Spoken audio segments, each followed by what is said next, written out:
Welcome back to the BookEnds YouTube channel. I'm James McGowan. I'm Jessica Faust. And this week we are talking about the top instant rejections for authors and their queries. Instant is the key here. Yeah, there are not many, but the ones that there are super important that every author should know. What I was going to say, also good to know is it doesn't mean we're not reading your query. It just means by the time we read it, there's a part of us, you have to prove yourself extra hard because we've already pretty much decided based on these things that we're going to reject it, but we may skim the query anyway. Yeah, and some of these things might not even leave a choice, for us. Well, some of them definitely don't leave a choice. Well, we should probably start there then, because the most obvious is that there's no blurb. There's no book explanation whatsoever. And you leave an agent no choice. What are we supposed to evaluate? When we get something that's like a minimum of 5 sentences that just says that, you've written this really beautiful book and, it talks about good versus evil and you can't wait for it to get published, and would you like to read it? and that, I understand the excitement, but that doesn't do anything for an agent. There's nothing there for any agent to evaluate and decide, yes, I need to read that book, which is what your query letter is supposed to do. No, it's really a waste of our time. It's sort of, and yours. And I get resumes similarly. Hey, I'd love to work in publishing. I love to read books. Would you like to see my, are you hiring, I'd love to work at BookEnds. Nothing attached, no resume, no real cover. I don't know what that is. And it's not putting your best foot forward in either circumstance. Well, you said it's a waste of an agent's time, but it's a waste of your time. So it's because you would want to query that agent properly once you learn that what you've done is not proper. So you're kind of querying the same set of people twice because you've done it the wrong way and now you want to do it the right way. And it's showing up that you've queried twice. And we may not look at the other query to see that it wasn't really a query. So we're getting the little notice that you've queried before and we're thinking, oh, this person's queried everybody at BookEnds, not realizing it was not really a query. So I'm not going to look at that closely. Right. So that's the number one thing. Make sure you've got all the components of a good query letter, which we've got tons of videos on. So check out the query playlist, a little shameless self-promotion. So what's the next one? Say spot on. The next one is just querying any agent without paying attention to the genres they represent. Do you remember that big publishing scandal when the guy queried every agent in publishing on one email and said something about how you can buy the next chapter of the book and it'll go to the highest bidder? Anyway, querying every agent never works. Well, I mean, here's the deal. Agents, like doctors, have an expertise, like any career, really. If you are a chef, you have a certain expertise in either a kind of food or you're a chef versus a baker or whatever it is, you have an expertise. Agents have an expertise.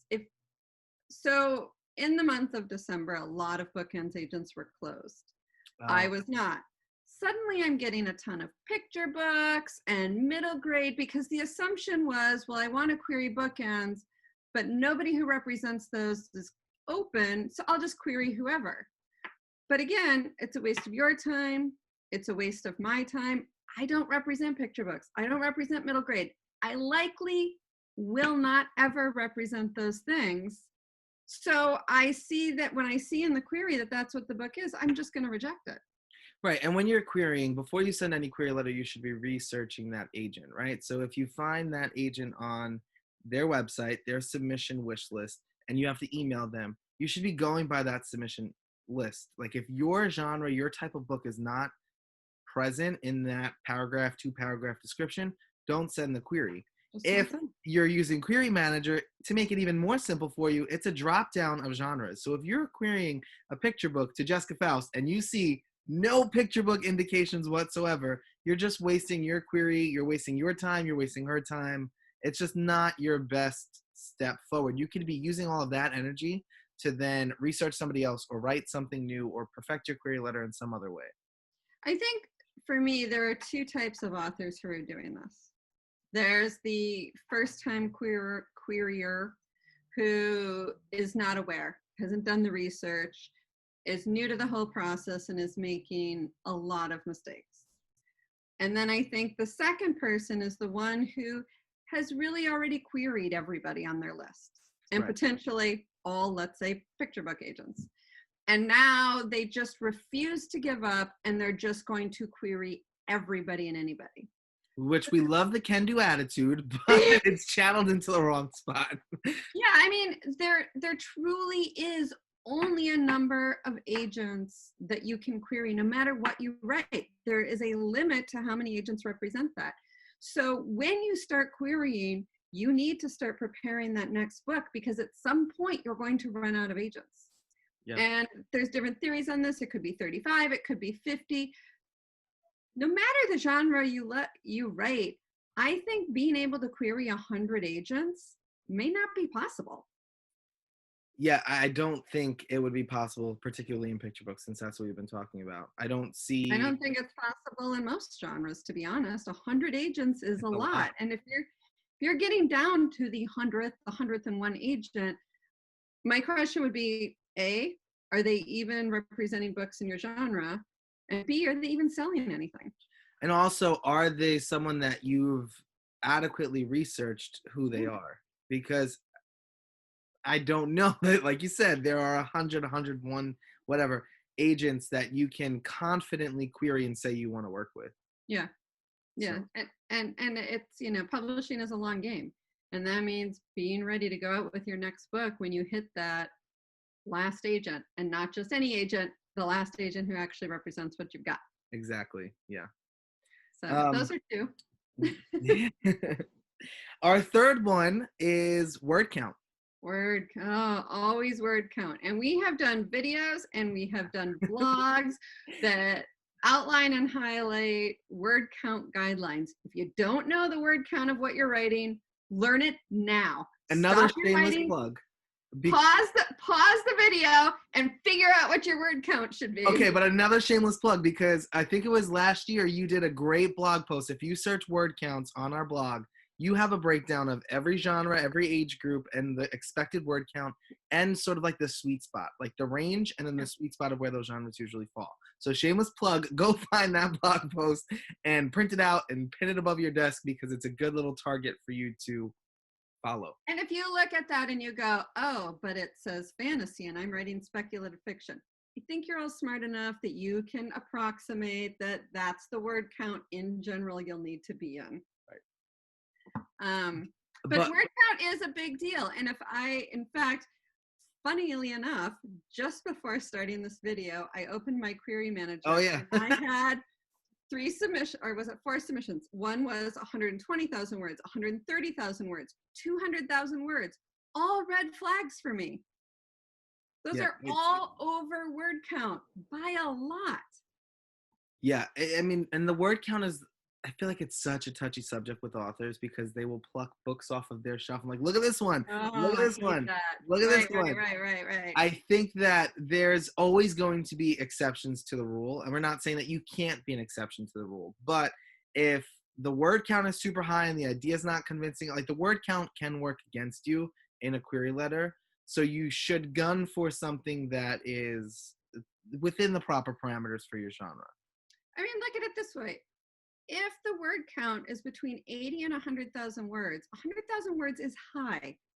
If you're sending me 120,000 words, you are more than 20%, 30%, even 40% over the suggested word count. Yeah, you just sound like one of those infomercials. Like, we're not cutting the price 20%. We're not cutting the price 30%. Because that's what was in my head. It was like the discount kind of thing was in my head. Yeah, well, it worked. No, but it's true. But I also think people get, they do pull out the books and we'll see this was longer. And And I also think people get really mad about it, but, and they feel like it's, people trying to keep them down or whatever it is. But the truth is, this also matches reader expectations. Right. I mean, I know for me, when I pick out a book, I expect it to take me a certain amount of time to read, and that is heavily based on word count. But I think word count should also be looked at as a writing exercise. If you're a new writer, and even if you're not, if you're trying something new and doing something new, that word count gives you a real guideline to push you to edit harder. And we can all work to edit a little harder, and we can all use that kick in the pants. And the word count can be that kick in the pants. The longer the word count too, the more room there is for your pacing to fall off in certain spots and things like that. So it's important to watch. And another thing to remember too is that you can land an agent with your 120,000 words, but then we have to then in turn sell it to our editorial contacts who are saying, we don't want that long of a book in this genre. So it's like you might strike gold with an agent, but again, you're going to experience the same thing going forward. And you just want to make sure your agent might make you edit it. Yeah. Your agent may, I have taken on books and without even giving any real feedback say, yeah, but first you need to cut 20,000 words. Here are some suggestions, but have at it before I really take a good look and do the heavy revisions. The flip side to that though is the short word count. I've also been getting, especially so a lot of these word count problems do come right after Nano. In the month of December. And I don't know if they're always just finished Nano books, or I'm not going to assume they are, but I've been getting books that are as low as 25,000 words. But I've been getting a lot that are 60,000 that are not in a category that allows for 60,000 words. Right. And it's equally as difficult to fix that, right? So it's hard to cut 20,000 words, but it's also difficult when you've got a full narrative in your 60,000 words to start stretching that somehow and finding a place that you can flesh things out or add more happenings and something like that. So, I mean, make it your goal to gun for that sweet spot of what the genre is sitting at. Yeah, and I think one thing to consider is, again, the reader. If I'm paying $25 a book and the book is only 60,000 words, you better prove to me that was worth my $25. But it really does matter. And instantly it gives me, when I see the word count, it gives me an impression of the problems the book might have. Yeah. If it's too short, I'm immediately thinking it's not meaty enough, that you're missing things, that maybe it's not multidimensional enough. If it's too long, I'm thinking the pacing's off. There's a lot there that probably doesn't need to be there, whether it's extra characters or extra plot lines. So those are sort of what goes through my head the minute I see those. Is it harder to increase a low word count or to cut an overly long book? In my editorial opinion, I feel like it's probably easier to cut because you've necessarily got so much in there, and we can streamline and effectively realize, okay, what's going to be in this book? What can you say for the next book or another book? How can we sort of make a point A and point B meet a little sooner? It's harder to stretch it. It's always going to be harder to come up with more. And like I said, when you've got this plot arc that you've perfected after revision, going back in there and tinkering and adding more and trying to make it still longer, but also have the pacing flow correctly, it's hard. It's not easy to do. Well, I think if you're trying to make a book longer, you're rewriting an entirely new book. You are, because you have to hit all those points again. Yeah. There's just no way to go in there and add a few things to bulk it up. Oh. You really are going to have to rethink your pacing and your plot and your characterization. I think with a long word count, there are often things that we look for. A lot of times if your book is too long, what I would say is, do you have too much backstory in there that doesn't matter? That's often one. Another one are just scenes, or moments that don't move the story forward. It might be this wonderful moment of two people sitting in a tea shop having a conversation, but at the end of the day, who cares?